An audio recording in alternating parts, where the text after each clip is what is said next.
Bonjour à tous, bienvenue au webinaire K2 sur la digitalisation des processus et sur le thème de la co-création et de la co-innovation entre direction IT et direction métier. Je m'appelle Vincent Marlard, je suis le directeur commercial de K2 France. Je voudrais juste checker quelques petites choses avec vous avant de démarrer. Est-ce que tout le monde m'entend bien? N'hésitez pas à indiquer dans la petite fenêtre de chat s'il y a des soucis, si vous ne m'entendez pas.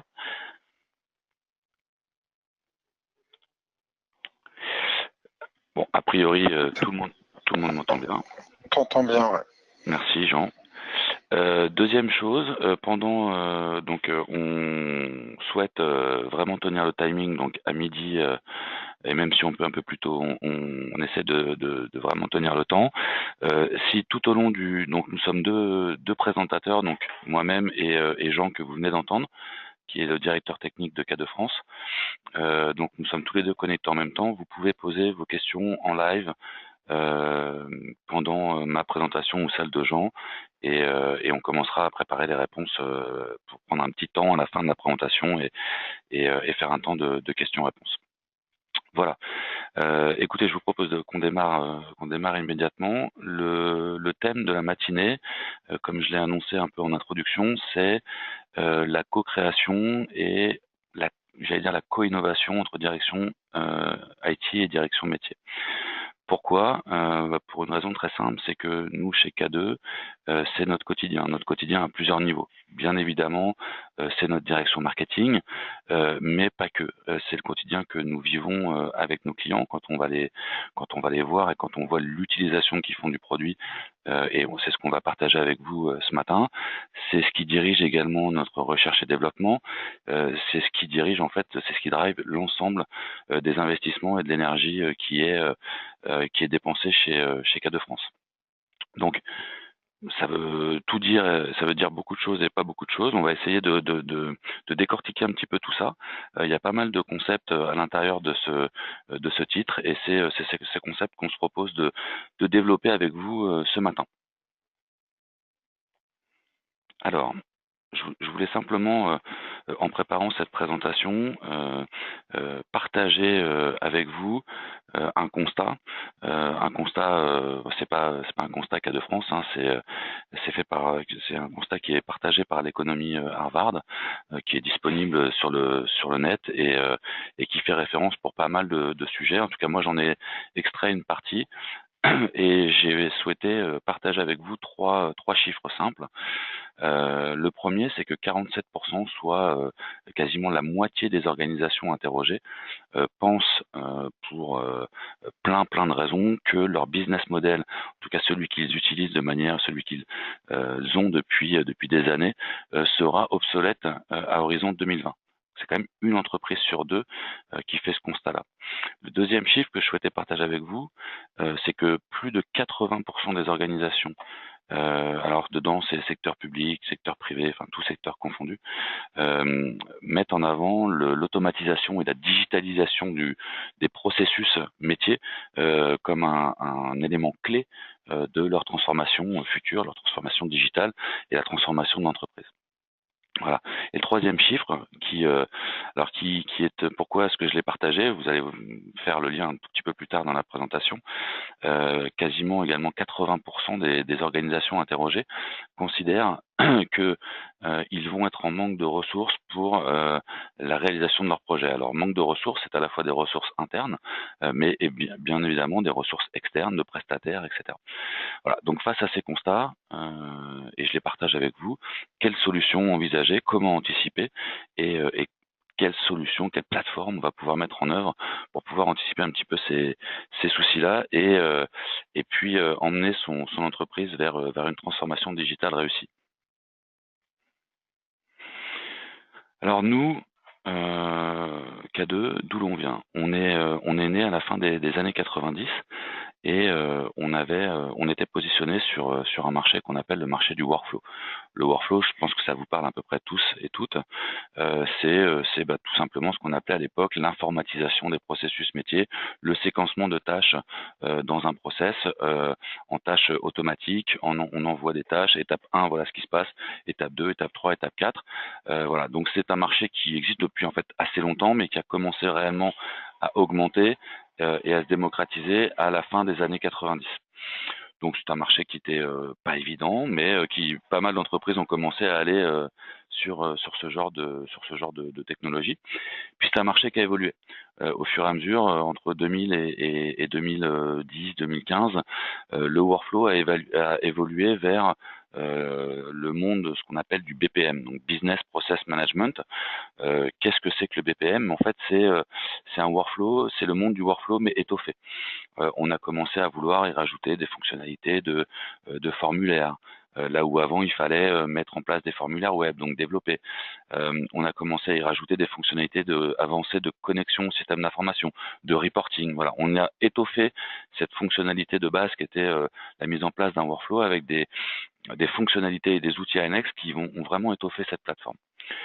La promesse était très intéressante et moi pour être un petit peu dans ce monde-là depuis la fin des années 90, j'ai vécu un petit peu, enfin à titre personnel, tous ces changements et la promesse était très intéressante. Pas mal d'entreprises et d'organisations ont investi sur ces technologies-là avec succès. Simplement, il y avait quelque chose qui revenait énormément dans les échanges que je pouvais avoir avec les clients de l'époque, c'est effectivement la promesse est intéressante, l'outil est intéressant, la digitalisation des process qu'on va mettre en place est intéressante, le ROI est également intéressant. Par contre, il y avait souvent un bémol, c'était que c'était quand même réservé à une population technique, à des développeurs. Ça restait relativement technique à mettre en place et il fallait avoir des notions avancées de codage et voilà, ça des projets qui pouvaient être quand même relativement longs, d'où j'allais dire la promesse un petit peu écornée et le ressenti un peu écorné que pouvaient avoir les clients. Depuis 2 ou 3 ans, ce marché a encore évolué et on est aujourd'hui dans la nouvelle génération d'outils qui sont, en tout cas pour certains, qui sont issus de ce monde du BPM. En tout cas, nous, c'est notre cas, puisque je crois que depuis 2017 2017, pour tout ce qui est Forrester et Gartner, c'est l'émergence d'un nouveau marché qu'on appelle les plateformes BPM low-code.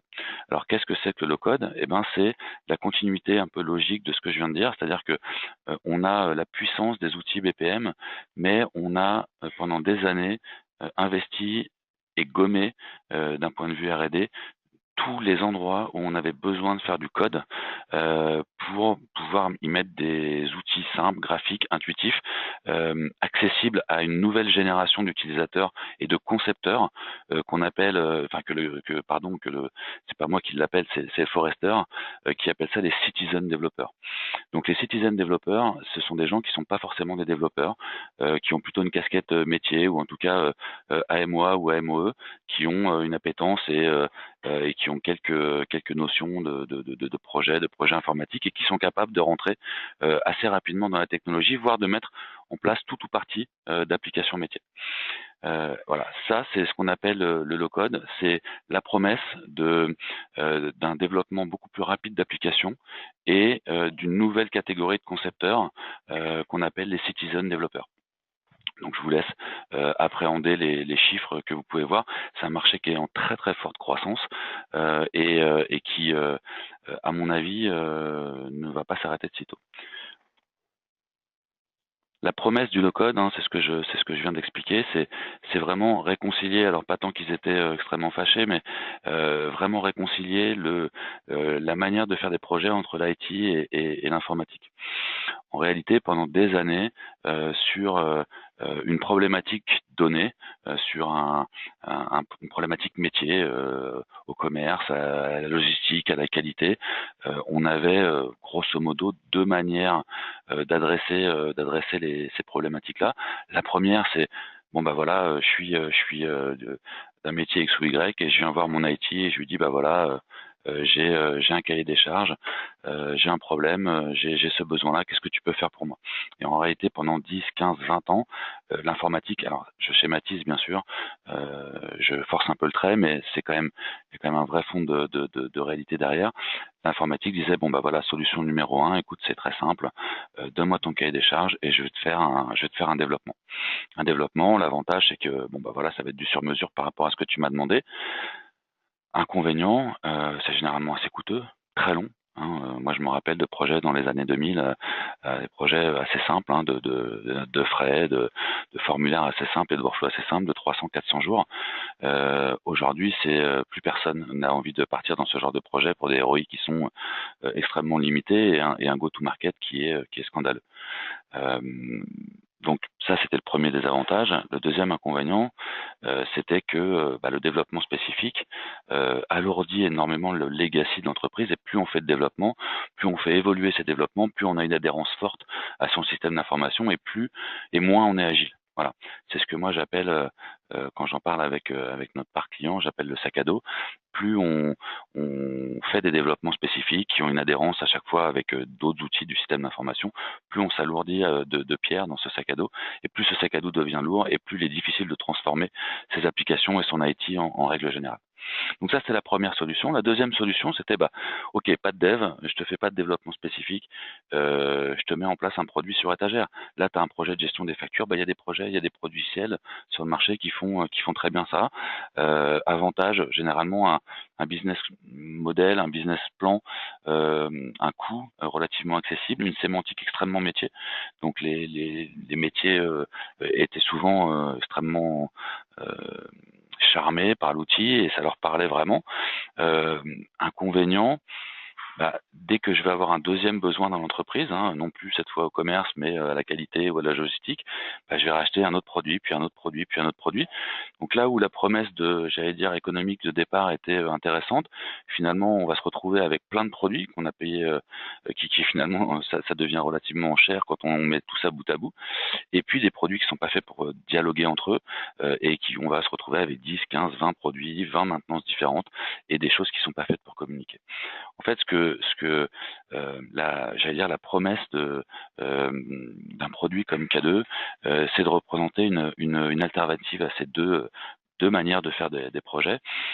Sachant que quand on reprend la première solution en alternative des développements, il y avait ce qu'on appelait beaucoup à l'époque l'effet tunnel.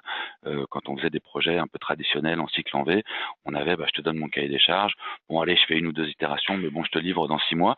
Le besoin il a été entre-temps, il a peut-être changé, etc. Donc, voilà. L'idée, avec K2, c'est de représenter une alternative à ça et de faire du projet différemment. Alors pourquoi différemment? Parce que grâce à la plateforme, et c'est vraiment une plateforme, je vais vous décrire un tout petit peu plus loin les différentes briques qui la composent. Grâce à cette plateforme, on va pouvoir faire du projet rapidement. Donc quand je dis du projet, c'est produire et maintenir et faire évoluer des applications métiers, business, non seulement rapidement, mais on va pouvoir la faire en co-innovant, en co-créant entre l'IT et l'informatique. Quand on visite nos clients, on voit que des projets, alors bien évidemment, il ne faut pas le prendre pour argent comptant. Il y a des projets qui restent très transverses, un peu plus complexes, mais ils ont en moyenne, quand on regarde des applications métiers qui sortent en une vingtaine de jours, c'est extrêmement compétitif. Ça représente un go-to-market qui est extrêmement important.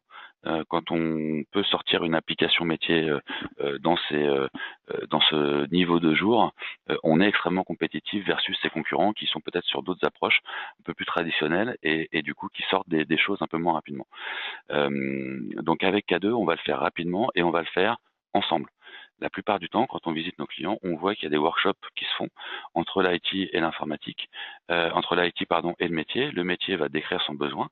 Quasiment à la fin, et c'est ce qu'on va vous montrer en démonstration une fois que j'aurai fini mes deux prochains slides, quasiment à la fin du workshop, hein, en 20-30 minutes, en live, l'IT projette une application qui est fidèle à ce qui vient d'être décrit par l'informatique. Alors, c'est pas une application complètement finie, du boulot, mais du coup, en très peu de temps, on va être capable de montrer avec les métiers, eh ben, un squelette extrêmement rapide d'application. Du coup, les métiers vont pouvoir dire ah bah ok super. Du coup, maintenant que je le vois tourner, bah, j'aimerais modifier ça, ça, ça. On est capable de le faire en live et on va très très vite. Donc c'est de l'ultra agile en fait, hein, entre le métier et l'IT. Et donc on va co-créer, co-innover ensemble. On s'assure de facto une très forte adhésion du métier, puisqu'en fait le métier participe à la création de l'application et même la définit entièrement. Donc une fois qu'on va leur livrer, s'ils l'utilisent pas, on va leur dire attends, t'es gentil, mais c'est toi qui l'as fait avec moi. Donc si elle te convient pas, il fallait le dire à ce moment-là. Donc ça arrive quasiment jamais.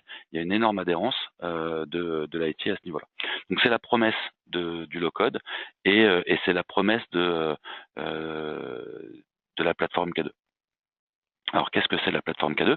Bah, en résumé, en réalité, c'est la concaténation et la synthèse de ce que je vous ai dit tout à l'heure, c'est-à-dire que on va avoir tous les avantages d'un développement spécifique puisqu'on va faire du sur-mesure. Simplement, on part de beaucoup plus haut avec des outils packagés où on va être guidé, piloté par assistant, pas de code à faire, des outils simples, graphiques, mais en tout cas, on fait du sur-mesure. Mais on va également avoir tous les avantages d'un produit métier, puisqu'on va répondre à 100% aux besoins de nos clients. Mais simplement, on n'aura pas les avantages liés, pardon, on n'aura pas les inconvénients liés au temps de développement, euh, au, au, à la maintenance de X technologies. On va avoir en réalité une seule plateforme avec X applications dessus, plutôt que d'avoir X développement ou X produits, on va avoir une seule et même plateforme, facile à maintenir puisqu'elle repose sur des technologies du marché qui sont les technologies Microsoft, sur laquelle on va pouvoir mettre une, deux, trois, cinq, 10, 50 applications qui potentiellement vont pouvoir dialoguer entre elles sans problème. Aujourd'hui, une simple application qui fonctionne en standalone, ça existe. Simplement, ce qu'on remarque quand même, c'est qu'il y a quand même énormément d'interactions entre les applications avec des outils tiers, du système d'information, des bases de données, des ERP, etc. Donc, il faut pouvoir se connecter à tout ça. Donc, l'idée, c'est de prendre le meilleur des deux mondes et de proposer une alternative avec les promesses que je viens de citer juste avant. Simplement, laissez-moi partager avec vous quelques cas d'usage et quelques domaines d'application. En réalité, ils sont multiples. Deux choses à retenir. La première, c'est que on a véritablement un positionnement de briques technologiques. C'est-à-dire que nos clients ne sont pas liés à un secteur d'activité, telco, finance, secteur public. Non, on dit à nos clients, bah voilà, vous avez un ERP, vous avez un CRM, vous avez une GED, vous avez un système de gestion de base de données. Avec K2, vous avez une nouvelle brique de votre système d'information sur laquelle vous allez pouvoir capitaliser pour digitaliser l'ensemble de vos processus. Alors je fais une toute petite parenthèse, ça se passe jamais en Big Bang. La plupart du temps, on va démarrer sur un premier projet, un deuxième, un troisième. J'ai visité très récemment un client qui m'expliquait que sur 100% des projets K2 en cours de réalisation ou déjà réalisés, en fait, il y en avait la moitié qui concernait j'allais dire des nouveaux projets. Et l'autre moitié, c'était le décommissionnement d'anciens développements, d'anciens produits, métiers dont je parlais tout à l'heure, pour progressivement, au fur et à mesure, alléger ce legacy, ramener la plupart des process sur cette brique agile et interopérable avec le système d'information pour se donner de l'agilité. Donc, premier message, on n'est pas lié à un secteur d'activité, et deuxième message, on n'est pas lié à une typologie d'application.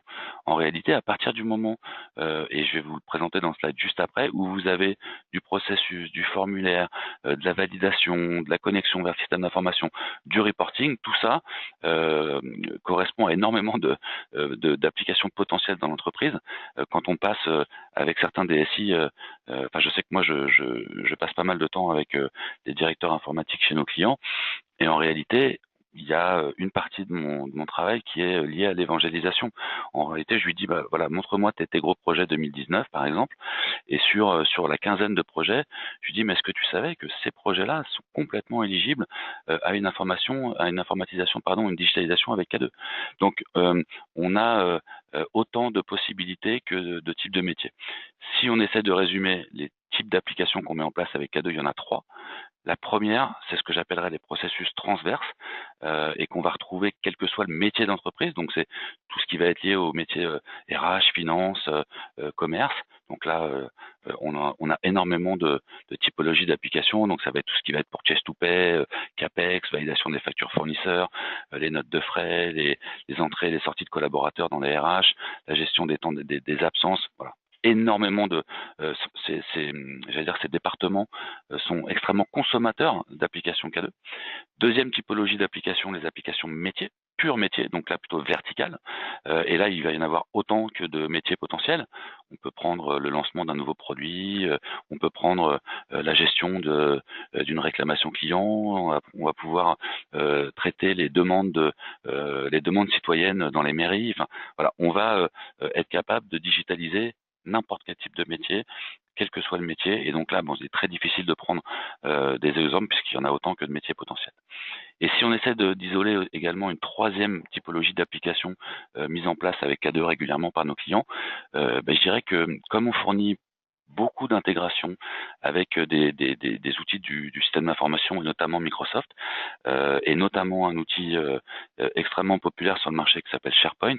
En couplant les deux, on va donner une dimension différente à la plateforme SharePoint et du coup on a pas mal de clients qui mettent en place des applications documentaires assez complexes, techniques, juridiques, légales, et voilà. Et donc c'est une autre typologie d'application qu'on est capable de mettre en place avec K2 où là on est plutôt centré sur du document.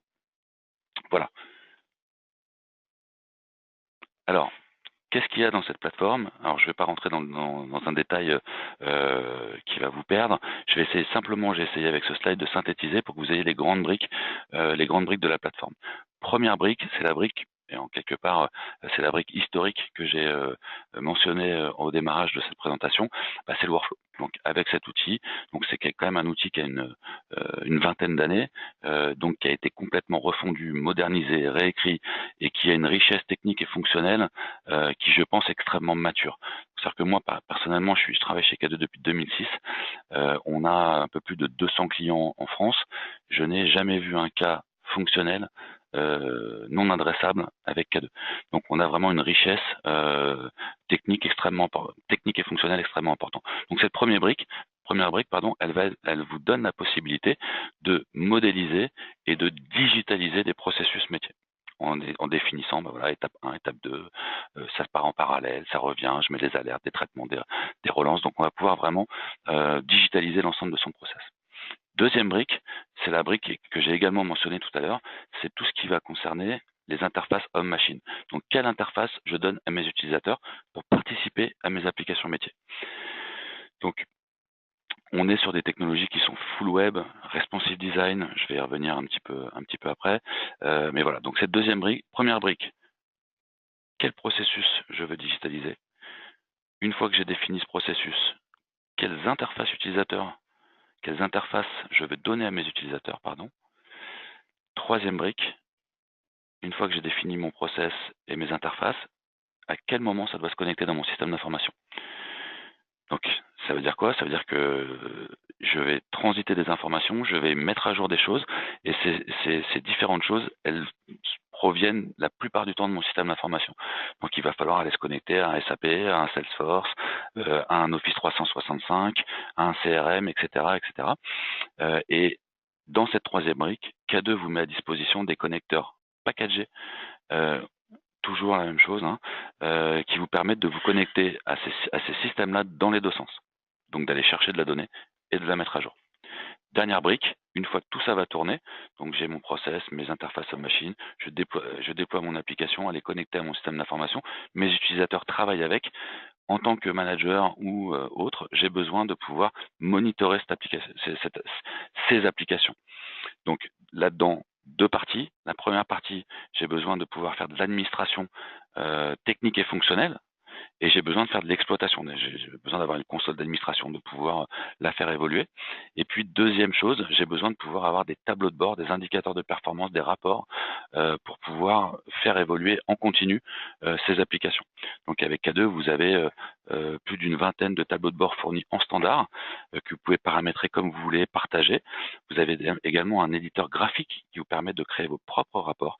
Et si ça suffit pas et que vous voulez aller encore plus loin dans j'allais dire la partie BI et monitoring, on a des connecteurs, ça c'est la troisième brique, packagés pour se connecter avec du reporting services, du graph, du tableau, etc., etc. Donc, première brique, la brique workflow. Deuxième brique, les interfaces utilisateurs. Troisième brique, je me connecte au système d'information. Quatrième brique, j'administre, j'exploite et je monitore. Qu'est-ce qu'il y a en plus de ça?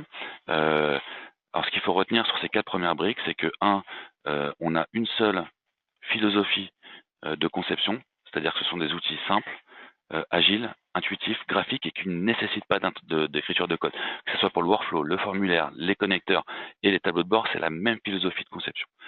En plus de tout ça, alors je ne vais pas rentrer dans le détail, je vais juste mettre l'accent sur 2 choses importantes. Beaucoup de nos clients utilisent des applications qui nécessitent un mode mobile. Donc, tous nos formulaires sont responsive design, je le disais tout à l'heure. En fait, c'est pas suffisant. Donc, responsive design, pour ceux qui savent pas forcément ce que c'est la capacité d'afficher un formulaire de manière correcte sur quel que soit le type de terminal, que ce soit un PC, une tablette ou un smartphone. Mais parfois, ça suffit pas parce qu'on a des formulaires compliqués et que afficher 400 champs dans un smartphone, c'est quand même pas l'idéal. Donc, K2 fournit des applications mobiles pour iOS, pour Android, que vous pouvez télécharger et mettre à jour et mettre à disposition de vos utilisateurs. Et enfin, dernière chose, quand vous achetez la plateforme, vous avez l'ensemble de ces briques et en plus, on vous livre une trentaine ou une quarantaine, je sais plus, enfin c'est un chiffre qui est en constante augmentation. On vous livre avec des applications préconfigurées. Donc en fait on a une batterie d'applications, des squelettes d'applications que vous pouvez utiliser telles quelles, paramétrer rapidement. Voilà, c'est des choses qui se répètent souvent et qu'on n'a pas forcément envie de repartir d'une feuille blanche. Dernière chose en ce qui me concerne, et je vais passer la main à Jean pour la partie démo et qui va essayer de vous mettre en musique et en démo la promesse que j'essaie de vous vendre depuis tout à l'heure. Je vous expliquais en amont de cette présentation que cette démarche de co-innovation et de co-création, elle guidait notre marketing, notre vente, notre support, enfin à tous les niveaux de chez K2. Ça nous a également poussé à driver notre avant-vente. Donc on a packagé une démarche avant-vente qu'on éprouve maintenant depuis quelques années avec nos clients, qu'on appelle K2 Process Innovation Lab, et qui permet en fait de démontrer en 3 jours la valeur de l'outil en interne. Comment ça se passe? Une expression de besoin, vous choisissez tout ou partie d'un processus, on vient vous voir, on passe un petit peu de temps avec vous pour faire ce qu'on appelle un atelier d'idéation, pour vraiment à la limite identifier et limiter l'usage. On vous propose de concevoir un POC en maximum 3 jours. Alors c'est pas que le POC dure 3 jours à faire, mais on se donne 3 jours pour le faire en filigrane. On vous le livre, on vient vous le présenter, on vous le restitue et on vous le filme. C'est-à-dire qu'on vous met à disposition une vidéo explicative que vous pouvez faire tourner dans l'entreprise aux différentes personnes. Et bien sûr, donc on vous restitue ça lors d'un atelier formel. Ça permet 2 choses. Ça permet de faire avec vous, donc de vous montrer un petit peu ce qu'il y a sous le capot et de voir la réalité du produit, et 2, de vous montrer que sur cette période de 3 jours, ce qu'on est capable de produire et de restituer dans une entreprise. Donc ça permet quand même de faire des économies d'échelle et de pouvoir se projeter. Donc c'est une démarche que nous proposons à nos clients et à ceux qui veulent le devenir. Donc n'hésitez pas à nous solliciter dans la foulée de ce webinaire pour qu'on puisse travailler sur ce type de démarche avec vous. Voilà, je vous remercie pour votre attention et je vais laisser la parole à mon collègue Jean, qui, je l'espère, va vous faire une mise en image et une mise en musique de ces slides. Le temps que je change de présentateur. C'est fait. C'est bon. Est-ce que vous avez... Normalement. Alors, ce que je vous propose, c'est qu'on enchaîne avec Jean et on prend le temps de présentation, de questions-réponses à la fin de la présentation. Merci pour votre attention.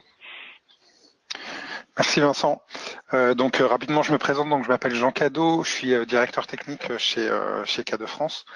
Donc comme le disait Vincent, je vais essayer maintenant de mettre en image un petit peu ce que Vincent a pu vous raconter et de vous montrer que effectivement on peut créer des choses très rapidement avec K2 afin d'obtenir des applications qui répondent à nos besoins et pouvoir les déployer rapidement au sein de notre organisation. Donc, comme vous l'avez compris, K2, c'est avant tout une boîte à outils qui va vous permettre de construire pas à pas chacune de vos applications en créant les interfaces utilisateurs dont vous allez avoir besoin, en mettant en place le workflow qui va permettre de séquencer chacune de ces interfaces utilisateurs entre vos différents intervenants et puis de connecter tout ça à votre système d'information grâce à la brique connecteur.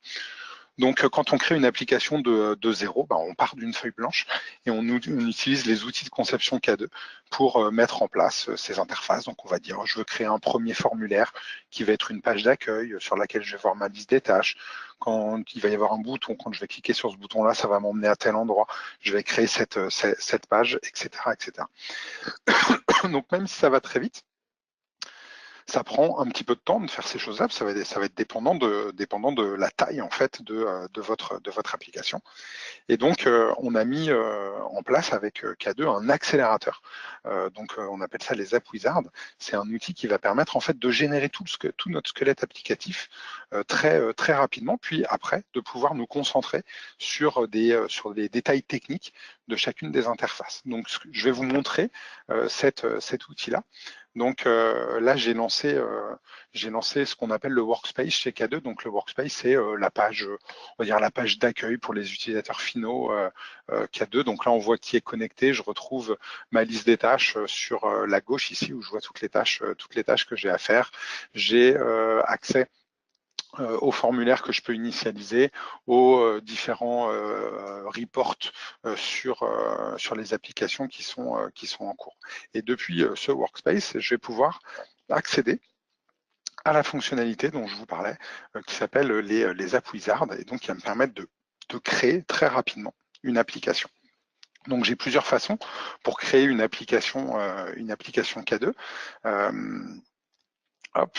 Donc la première façon, comme le disait Vincent, c'est de s'appuyer en fait sur un modèle déjà existant. Donc c'est ce qu'on appelle les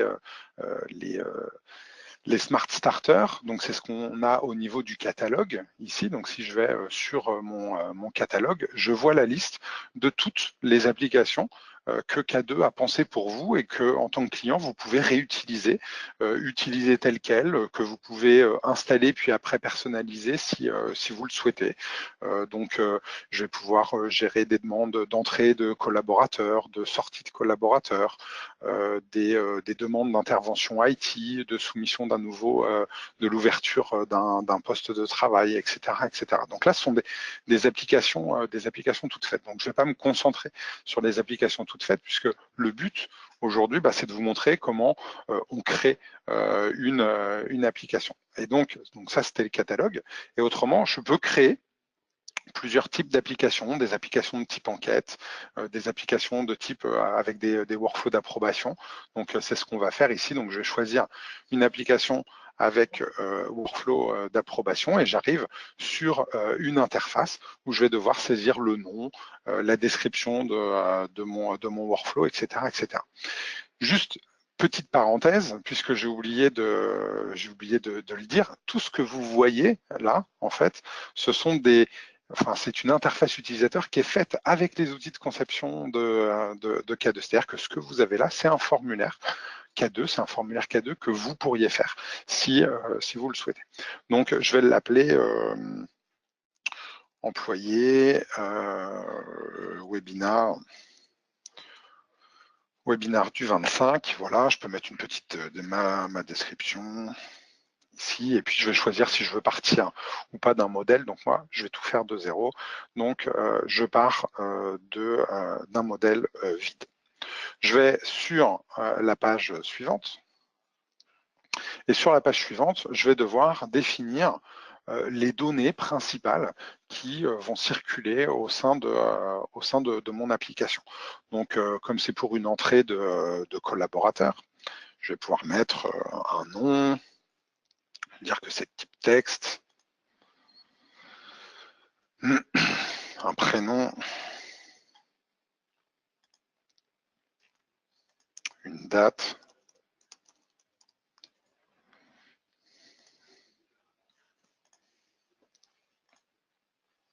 un service.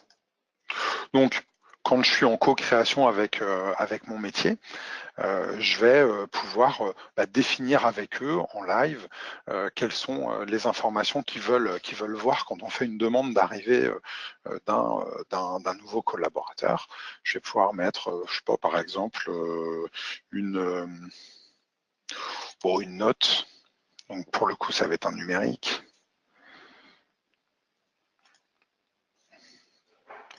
Un commentaire,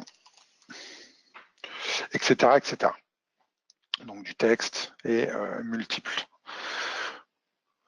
Puis on va s'arrêter ici pour les données. Bon, dans un vrai formulaire, on aura beaucoup plus de données que ça. Là, je peux m'amuser, si je le souhaite, à déplacer les champs, puisque là, c'est une importance. En fait, K2 va me générer un formulaire en mettant les champs les uns en dessous des autres, si je le souhaite. Donc, je vais pouvoir mettre la note au-dessus ici. Et une fois que j'ai fini ça, je peux passer aux options sur mon application. Et donc dans les options, je vais pouvoir choisir la typologie de workflow que je veux mettre en place. Je vais pouvoir dire que je veux qu'il y ait d'autres objets, enfin d'autres données qui circulent au sein du process. Donc là, on me dit que le modèle de workflow qui va être utilisé, c'est un workflow à une étape d'approbation. Donc, je vais le changer. Et là, j'ai plusieurs modèles. Alors, c'est sûr que là, ça couvre pas tous les besoins qu'on peut avoir. Mais je vous rappelle, là, on est juste en train de créer un squelette de notre application. Donc, je vais dire un workflow à 2 étapes d'approbation avec la possibilité de revenir en arrière. Du coup, en dessous, je vais pouvoir choisir qui sont les personnes qui interviennent au niveau de la première étape et au niveau de la deuxième étape. Donc au niveau de la première étape, je vais dire que ça va être sélectionné par la personne qui démarre le process. Et puis pour la deuxième étape, je vais dire que ça va être les personnes du service RH. Et donc les personnes du service RH, chez nous, c'est Julie, par exemple. Donc là, je vais chercher dans mon annuaire. Donc je retrouve Julie et puis je pourrais dire qu'il y a moi aussi.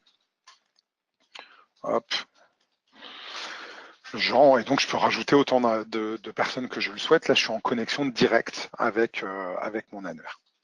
Je fais suivant et ici, on me dit globalement que j'ai fini de paramétrer tout ça et je vais pouvoir cliquer sur le bouton générer l'application pour que ça crée tous les objets qui vont me permettre en fait de faire tourner la mini-application que j'ai générée.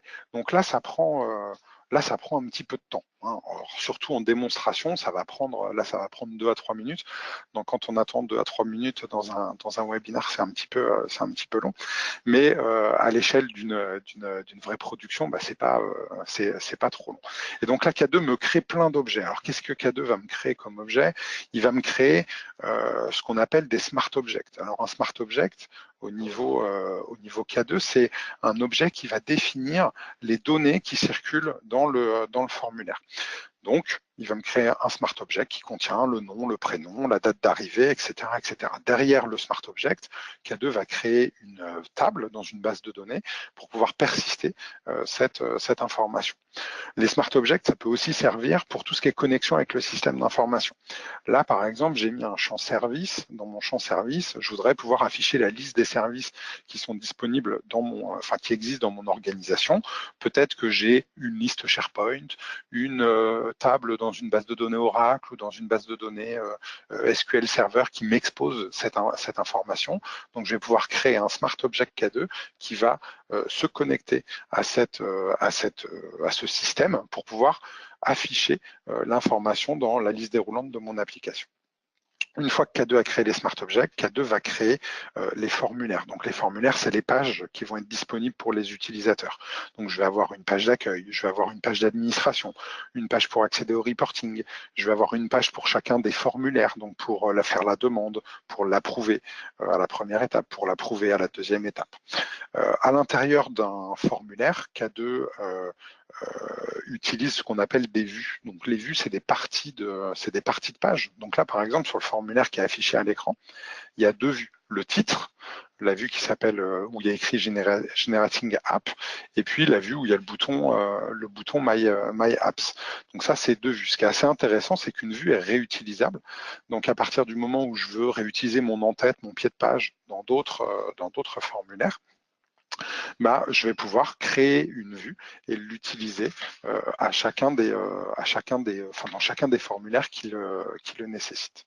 Et une fois que K2 a créé tout ça, il va aussi mettre en place le workflow qui va permettre en fait de séquencer toutes les pages qui ont été créées. Donc là, la génération est terminée et je vais pouvoir aller sur la page d'accueil de l'application qui a été créée. Donc, je clique sur le bouton et voilà la page d'accueil qui a été créée. Donc, je retrouve mon en-tête avec le nom de l'application, l'utilisateur qui est connecté actuellement, et puis j'ai les différentes actions qui sont disponibles. Comme je suis connecté avec Jean, qui est la personne qui a créé l'application, j'ai automatiquement des droits d'administration. Donc, je vais pouvoir accéder à l'interface d'admin. Là, je peux accéder à la partie reporting et là, je peux faire une nouvelle demande. En dessous, je retrouve la liste des tâches que j'ai à faire, la liste des demandes que j'ai faites et qui sont en cours de validation, et puis la liste des demandes que j'ai faites et qui sont terminées. Donc pour l'instant, il n'y a rien du tout. Et donc moi, je vais pouvoir créer une nouvelle demande en cliquant sur le bouton qui est ici. Et ça me charge le formulaire avec les différents champs à renseigner, nom, prénom, date, service, la personne qui doit faire la première approbation. J'ai un commentaire ici et je vais pouvoir faire un test. Donc là, je vais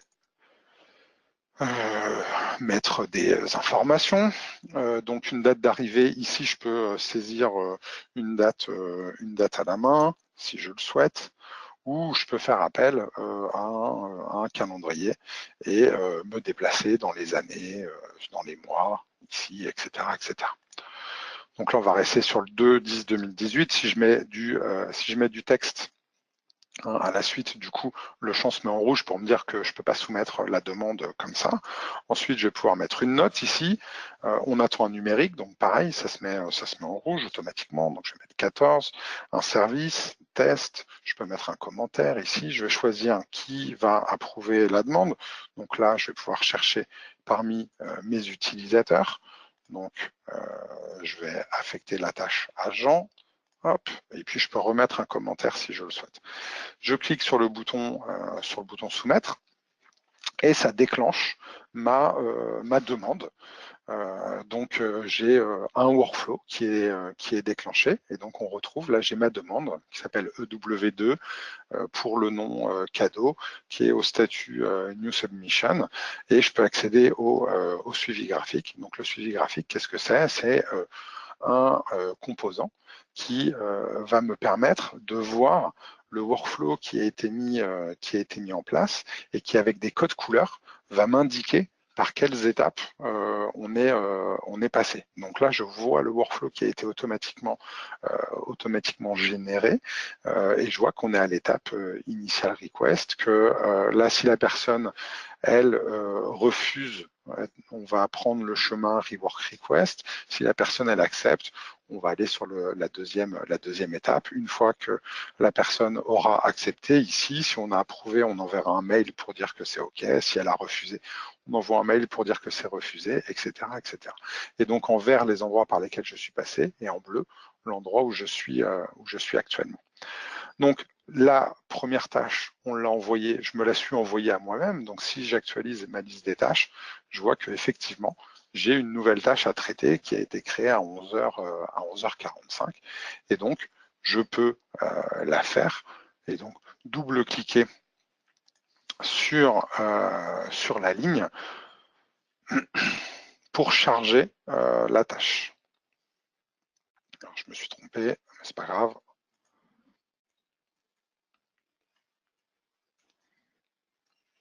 J'ai pas cliqué sur le bon bouton. Je vais retrouver. On va attendre que ça se recharge. Hop. Je vais retrouver la tâche dans ma liste des tâches aussi ici. Hein.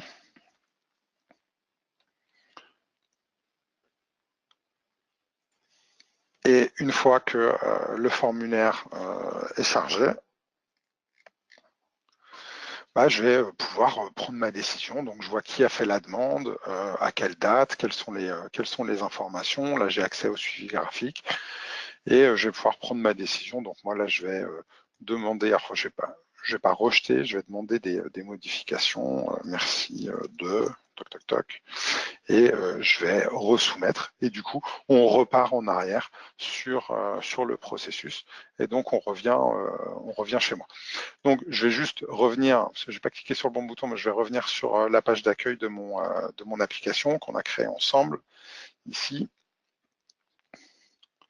Voilà, et je retrouve donc ma demande qui est au statut Rework Request et qui est repartie chez moi. J'ai accès à du reporting. Bon, alors là, forcément, hein, comme j'ai fait qu'une seule demande, je ne vais pas avoir beaucoup de reports, mais je vais retrouver les reports standards qui vont me permettre de suivre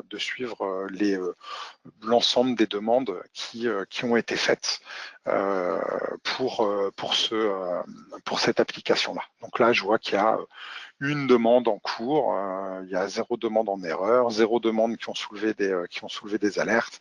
Là, je vois que sur le mois, il y a eu une demande qui a été faite. Bon, voilà, j'ai pas grand chose pour le moment parce que j'ai lancé qu'un seul dossier, mais j'ai quand même un petit peu d'informations sur les activités.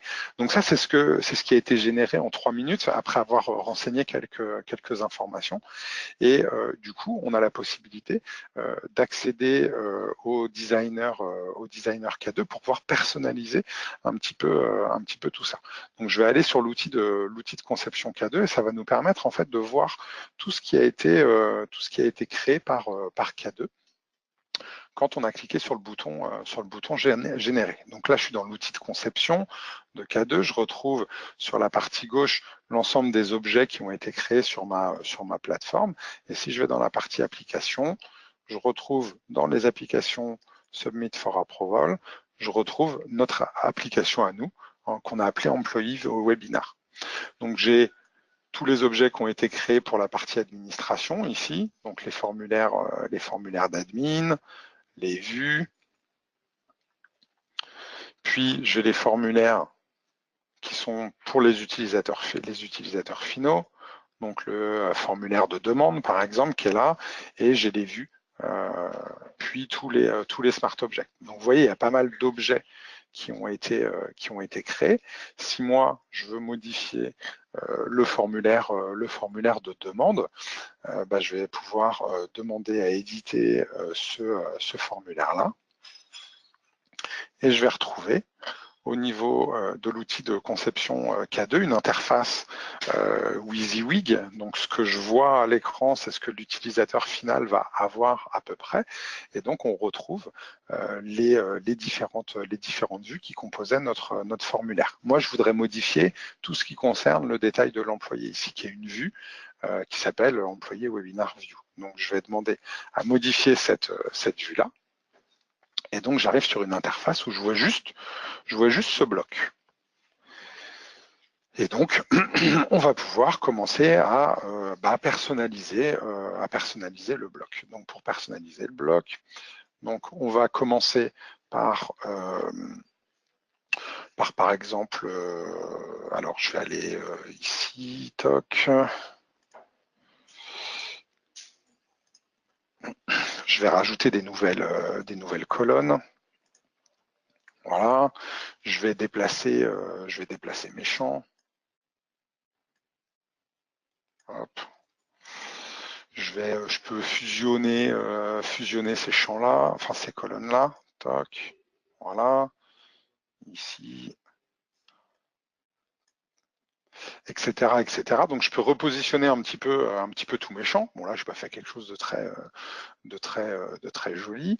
Et puis après, je vais pouvoir dire que, par exemple, le service, ici, je voudrais que ce soit une liste déroulante. Donc je vais changer les contrôles.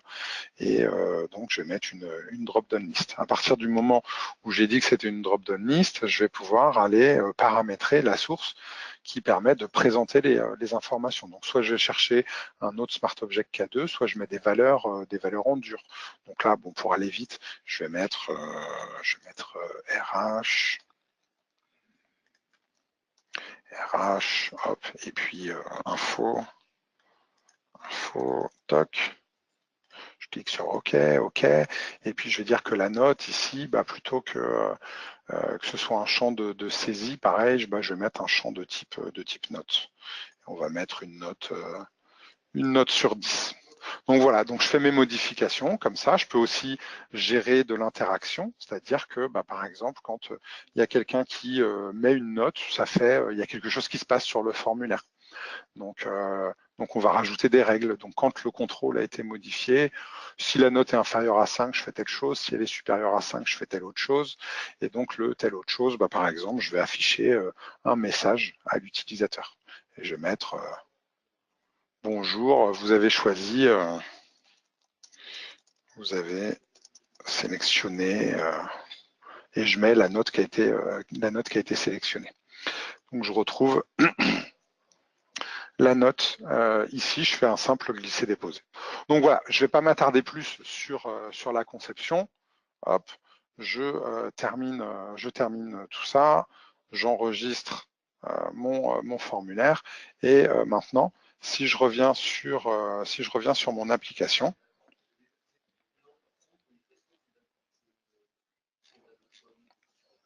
et que je fais une nouvelle demande, ça me charge un formulaire qui a plus tout à fait la même allure que tout à l'heure, alors qui n'est pas très joli parce qu'on n'a pas pris beaucoup de temps pour faire la présentation, mais je retrouve le commentaire qui est ici, j'ai la liste des services qui sont là, j'ai les notes qui sont ici. Si je mets une note de 7, ça m'affiche vous avez sélectionné 7. Si je mets une note de 3, ça m'affiche vous avez sélectionné 3, etc., etc. Donc voilà comment on créer des applications avec K2. Et puis juste la dernière petite chose que je voulais vous montrer, c'était la partie workflow ici. Donc si je vais sur l'outil de conception de workflow, on va retrouver ce qu'on apercevait tout à l'heure dans le suivi graphique avec les différentes couleurs. Et je vais pouvoir rajouter des étapes si je le souhaite pour changer ce qui a été automatiquement généré. Donc là, par exemple, une fois que mon workflow apparaît, s'il veut bien apparaître, à un moment donné, allez, bon, c'est pas grave. En attendant, je vois qu'il y a eu des questions qui ont été posées. Donc pendant que ça charge, je vais essayer d'y répondre. Ouais, juste, Jean, Ouais. merci pour la démo. Je voudrais juste synthétiser parce que je pense qu'on ne voit pas forcément toute la portée. On a vu, parce que tu as quand même expliqué donc pris du temps, mais quelque part en 10-15 minutes, on vient de créer une application. Donc imaginez si on met ça en parallèle avec ce que j'expliquais tout à l'heure, dans le cadre d'un workshop, avec son métier, on va être capable comme ça de manière itérative mais extrêmement rapide de pouvoir créer une application, une coquille fonctionnelle, enfin tout ce que vous voulez qui va être en phase avec les besoins du métier, mais d'un autre côté piloté et maîtrisé par l'informatique. Ouais, merci Vincent pour la précision. Du coup, je vais répondre aux questions qui ont été posées, qui sont pour l'instant des questions techniques. Comment se passe la dématérialisation de documents et donc la GED avec K2. Donc K2 n'est pas un outil de GED, mais ça n'empêche pas de gérer des documents au sein des workflows K2, d'attacher des pièces jointes. Dans ce cas-là, ils vont être sauvegardés dans l'espace de stockage qu'on a défini pour les données métiers K2. Donc ça peut être dans SQL Server par exemple. Maintenant, on propose des intégrations avec des outils de GED, notamment avec SharePoint, et qui vont permettre de dire que le document qui a été déposé à tel moment dans le process, je veux l'enregistrer à tel endroit dans SharePoint en mettant à jour telle métadonnée de la bibliothèque. Donc bon, ça se résume pas qu'à ça les intégrations entre K2 et SharePoint, mais ça permet de faire ce genre de choses. On a mis en place aussi des intégrations avec des outils, avec les jets de FileNet, de Documentum, des choses comme ça. Il y a une question autour des intégrations avec les fichiers Google, donc Google Drive, avec Google Agenda. Donc là, K2 n'a pas de connecteur natif avec les produits Google. En revanche, on a pas mal de clients qui ont déjà mis ça en place. K2 a un connecteur générique, qui est un connecteur web service, qui permet d'invoquer des web services en mode SOAP, en mode REST ou en mode OData. Donc dès lors que j'ai un web service qui expose la fonctionnalité que je veux adresser, ce qui est le cas avec Google, Google expose des web services pour Google Drive, pour Google Agenda. Je vais pouvoir paramétrer l'appel au web service. Alors c'est sûr que là, c'est un petit peu plus technique de faire ce genre de choses, mais à nouveau, je n'ai pas besoin d'écrire de code pour faire ces choses-là. J'ai aussi une question sur est-ce que l'annuaire d'utilisateur est propre à K2 ou est-ce que c'est directement l'AD ou une synchronisation avec l'AD. Donc en fait, K2 repose sur l'annuaire de votre entreprise. Donc il n'y a pas d'annuaire d'utilisateur dans K2. Enfin, il y en a un si on le souhaite, mais il est utilisé que dans des cas très particuliers. Donc la préconisation, c'est de se connecter, enfin c'est de relier K2 à l'annuaire de votre entreprise. Donc par défaut un Active Directory, mais on sait aussi se connecter à des annuaires d'autres systèmes. Et du coup, tous les utilisateurs qui sont déclarés dans votre annuaire peuvent potentiellement être des utilisateurs K2. On va retrouver les notions de groupe aussi, c'est-à-dire que je peux affecter une tâche au groupe qui s'appelle test, par exemple, de l'annuaire, et toutes les personnes qui sont dans ce groupe-là vont recevoir la tâche. Et donc, on ne parle pas de synchronisation avec l'annuaire, on est en connexion directe avec l'annuaire. Ça sert à la fois pour déclarer les utilisateurs, mais aussi pour tous les systèmes d'authentification qu'il peut y avoir pour les utilisateurs quand ils se connectent sur les formulaires. Est-il possible de reprendre un algorithme avec des règles de gestion de données calculées dans le workflow sans code? Donc bon, c'est vrai que j'ai pas eu le temps de vous montrer toutes les fonctionnalités K2 en 20 minutes, c'est très court. Mais sachez que aussi bien dans la partie formulaire que dans la partie workflow, sur l'échange, je vais pouvoir manipuler ce qu'on appelle des fonctions, et je vais pouvoir dire que par exemple la note de mon formulaire ici, c'est le résultat d'un calcul entre d'autres champs qui ont été saisis. Et donc les fonctions que je retrouve dans K2, c'est un petit peu comme ça fonctionne exactement comme des fonctions Excel. Donc j'ai des fonctions qui vont me permettre de faire des calculs sur des champs numériques, mais j'ai aussi des fonctions de type date, des fonctions de type texte qui vont me permettre de concaténer des champs, de mettre des champs majuscules, d'aller chercher du texte à l'intérieur d'un champ, de découper. Je vais pouvoir additionner des dates, récupérer le mois qui correspond à dans 3 semaines, des choses comme ça. Et je peux aussi faire ce genre de choses dans les workflows. J'ai une question sur des connecteurs aussi. Avez-vous un connecteur SAP? Alors oui, on a un connecteur SAP spécifique pour SAP. Donc là, on n'est pas obligé de passer par le connecteur web service pour aller chercher des données dans SAP. On a un connecteur qui va permettre en fait de récupérer toutes les BAPI, donc les BAPI, donc les business API d'SAP, et de les invoquer depuis K2, et donc de dire voilà, quand j'invoque la BAPI qui s'appelle Toto, qui prend en paramètre tel champ et tel champ, je vais lui passer tel champ de mon workflow, etc. Et du coup, je vais pouvoir récupérer le résultat pour l'afficher dans un formulaire ou pour prendre une décision dans mon processus. Je vois une dernière question sur. Également mettre à jour. Oui, enfin et je peux aussi envoyer des ordres de mise à jour de SAP. Hein. Bien sûr, on a pas mal de clients qui ont mis en place des processus autour du purchase to pay dans SAP, la création de fournisseurs, la création d'articles, des choses comme ça. Juste en complément, le gros avantage de K2 versus un SAP, c'est que, bon, on le sait bien, SAP a plein de qualités, simplement c'est relativement coûteux et long à mettre en place. Là, dès lors qu'on est capable de digitaliser des applications métiers connectées à SAP très rapidement, bon, ça permet de maximiser l'investissement j'allais dire, d'aller vite, ce qui n'était pas le cas quand on faisait du SAP. Donc on lui donne un vrai coup d'agilité, un coup de boost avec du web, des applications où on se sert de SAP comme d'un back office en fait, hein, et on va créer, par exemple, si on parle d'application finance, on va créer un véritable SI finance avec des processus au fur et à mesure qu'on va mettre en place. Merci Vincent. Et puis dernière question, est-ce que K2, qui est là, est-ce que K2 est disponible en mode SaaS? Donc effectivement, pour la partie déploiement de K2, vous avez le choix. Vous pouvez installer K2 on-prem. Le produit s'appelle K25, ou vous pouvez utiliser une version online de K2 et le produit dans ce cas-là s'appelle K2 Cloud. Pour la démonstration, je suis connecté à un environnement cloud, comme vous pouvez peut-être l'apercevoir dans l'URL ici. Hein, ma plateforme s'appelle k2francecloud.onk2.com.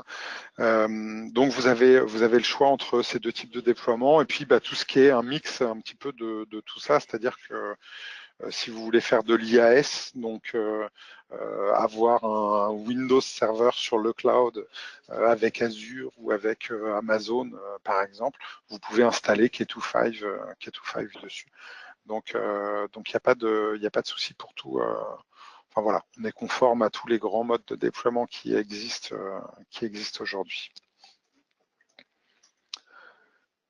Voilà pour les questions. Apparemment, il n'y en a plus. Ouais, alors il y en a quelques-unes auxquelles on n'a pas forcément répondu. Je vois qu'en plus on est un petit peu, on a dépassé de quelques minutes et je souhaitais qu'on arrête vraiment à midi. J'imagine que vous avez tous et toutes des choses à faire. On est dispo encore une demi-heure. Hein, si vous avez besoin de vous connecter en one-to-one ou de nous poser vos questions, n'hésitez pas à nous envoyer un mail. Vous avez l'ensemble des ressources, enfin en tout cas des ressources à notre disposition. Personnellement, mon mail c'est vincent@k2.com, assez simple, et Jean c'est jean.cadeau@k2.com. N'hésitez pas dans la foulée de ce webinaire à nous solliciter pour approfondir tel ou tel point, nous poser d'autres questions ou même envisager l'avant-vente tel que je vous l'ai proposé tout à l'heure, à savoir un atelier d'idéation, choisir ensemble tout ou partie d'un processus et le poker très rapidement ensemble. Voilà, merci beaucoup pour votre attention et j'espère qu'on aura l'occasion de se reparler et d'échanger sur des projets très rapidement. Je vous souhaite une excellente journée et j'espère à bientôt. Au revoir. Au revoir.